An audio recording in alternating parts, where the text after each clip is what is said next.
G'day cocktail lovers. For something a little different, here I am. This is about 2/3 of my whiskey collection. So I have a few whiskies, the collection, not as big as some, bigger than others. Get your mind out of the gutters, okay? But I thought for a bit of fun, I'm going to have a blind taste of, I've got 16 whiskies lined up. And I've been inspired by your drinking buddy, a big lover of bourbon and American whiskies, and he's regularly doing the blind taste tests and seeing what comes up as a favorite when you don't know what's in the bottle. Because although a lot of people would like to believe they don't get suckered by that, our brains interpret things and we are very much open to the power of suggestion.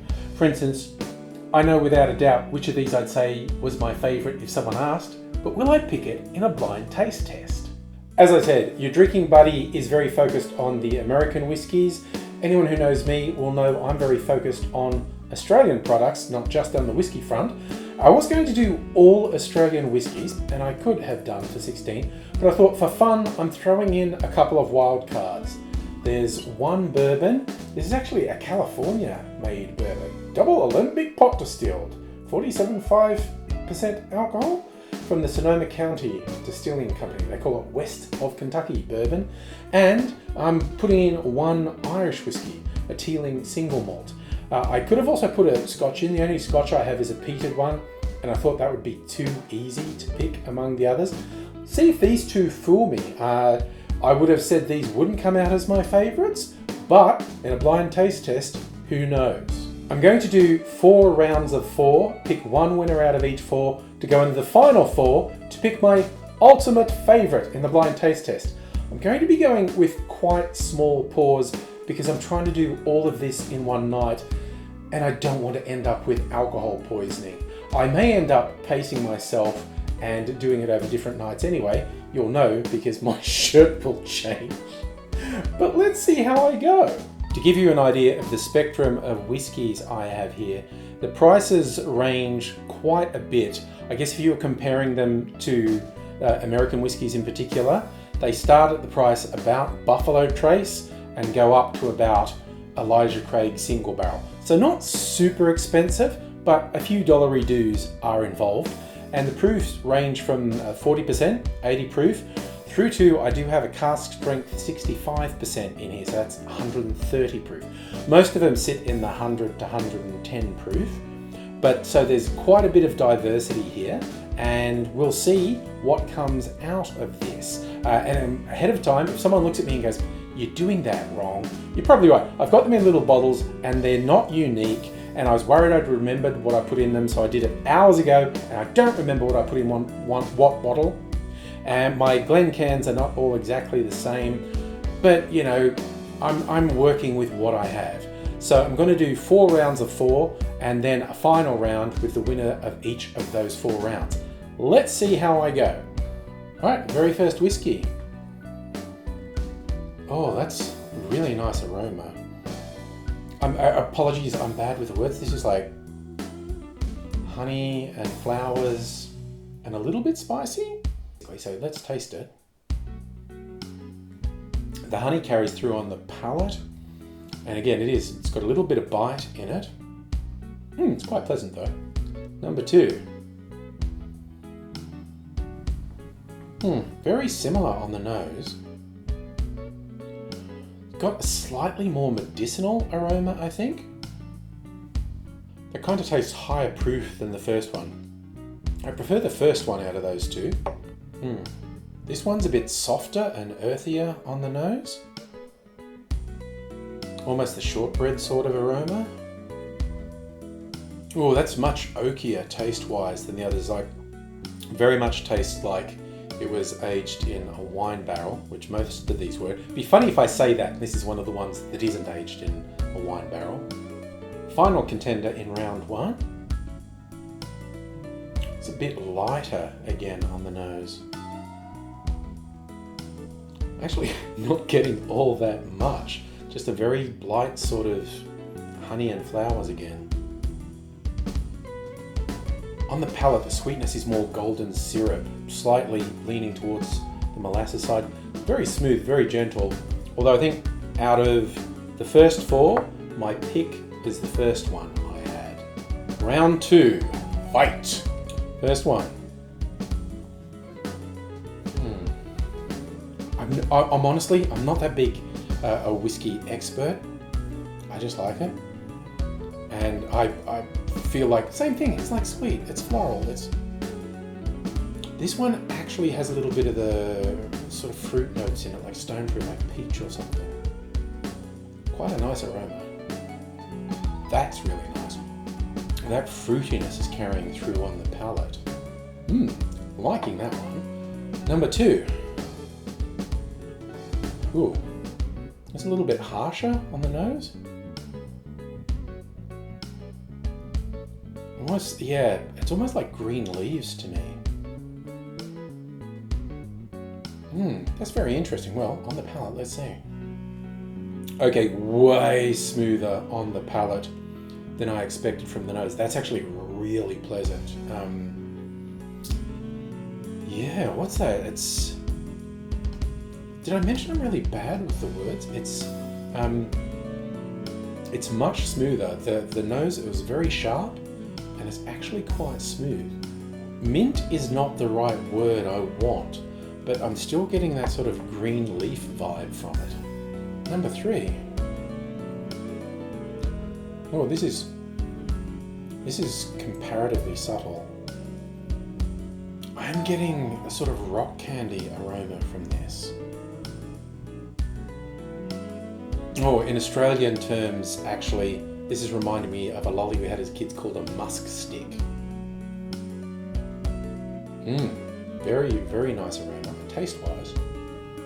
Tell you what, it's very, very easy to drink. That's probably the easiest drinking one I've had so far, but that's not necessarily what I look for. I look for a bit more depth. It's very nice. It's just very sweet with no burn. Probably prefer number 2 at this point. Final contender for round 2. This one has the honey aroma, but it's a slightly more exotic honey, like where you get, some real sort of artisan honeys from some very special blossoms. Very appealing aroma again, though. Oh, that's really quite nice. That's again, it's very sweet. It's got more going on than the last one, which I like. Round 2, I am going with number 4. Here we go with round 3. First cab off the rank. This reminds me of toasted crumpets with, it's like butter and honey on a toasted crumpet. It's actually extremely appealing. Little bit sharp on the palate. Much more fruit, almost orange peel flavors coming through on the palate, which is very interesting. Absolutely not what it smelled like, but not bad. Number 2. They all smell the fucking same. As I smell this one, there's almost a little bit of strawberry coming off it. I'm interested to see what it tastes like. Very, very mellow. It's really nice. There's almost no burn at all as it goes down. Just a nice, sweet, and just really pleasant. Real whiskey people are going, dude, what the hell is wrong with you? Why can't you say the proper words? Sorry, I just can't. It's good. Contender number 3, round 3.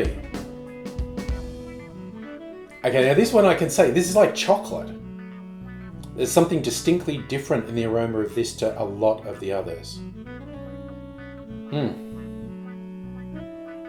And that dark flavor carries through. It's more like dates. A lot of them were more lighter fruit or honey sweetness. This is like dates. Not so much chocolate on the palate, but a sort of a richer brown sugar flavor. Final contender for round 3.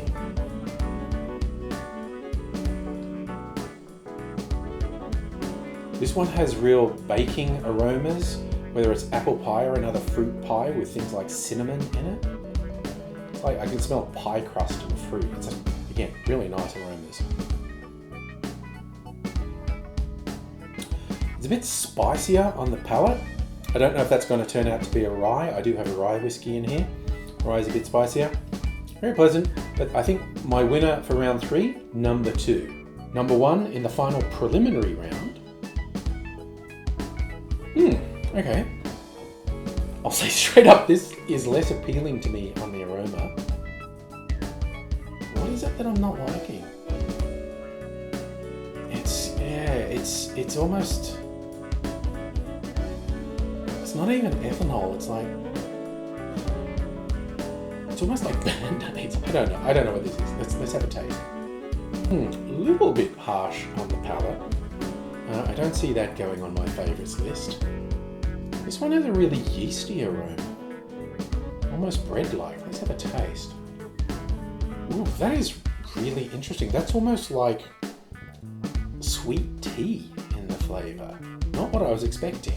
Second to last of the preliminary round.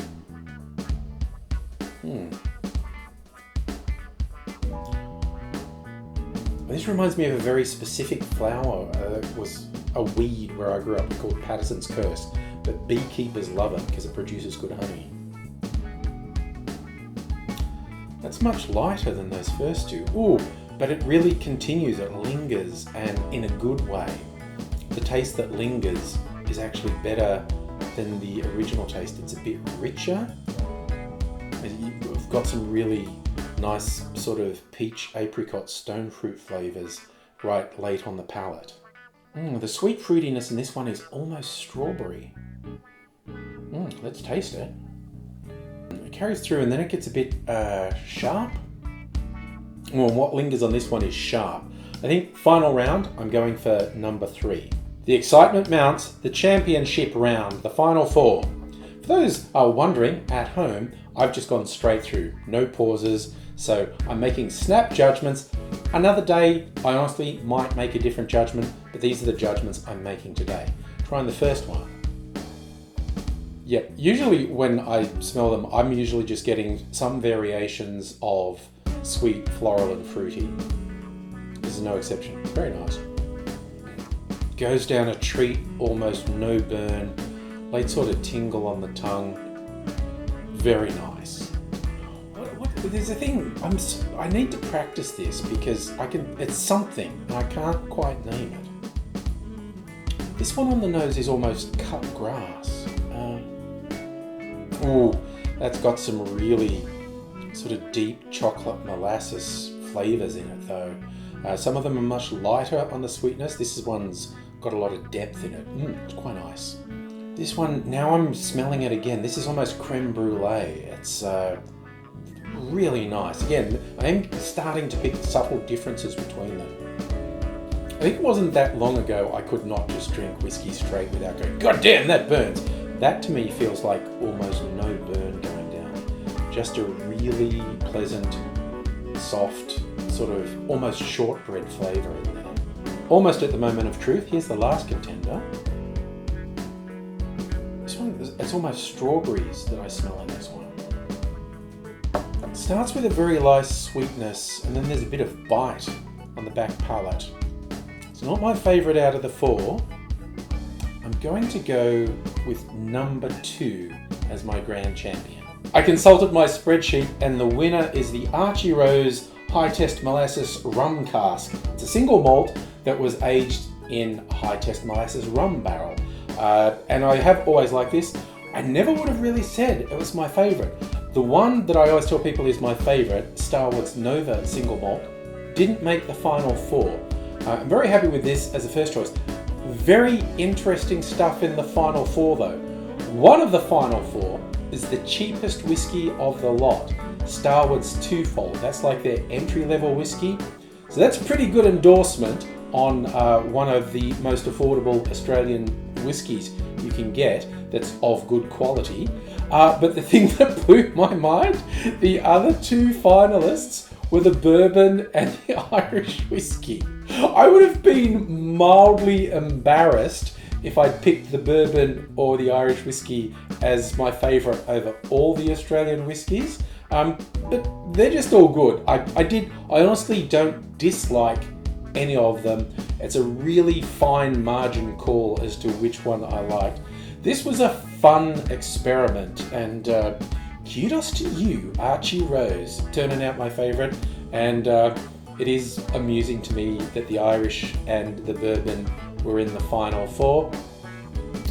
You know what? I could do this another day and I'd be willing to bet I'd come out with a completely different result. But yeah, it is what it is. I might do it again another day just to test that theory. This was quite fun to do, and I feel like I stayed relatively sober. So I hope you enjoyed watching this. But yeah, there you get my vote. This is hard, bordering on impossible to get. But I guess my big recommendation that comes out of this for someone who wants to try Australian whiskey, one of the most affordable quality Australian whiskies, Starward Twofold, came into my final 4. So that's worth looking at as well. All right, I'll be back to doing some cocktails very soon. Hope to see you again here. Until then, I will say cheers.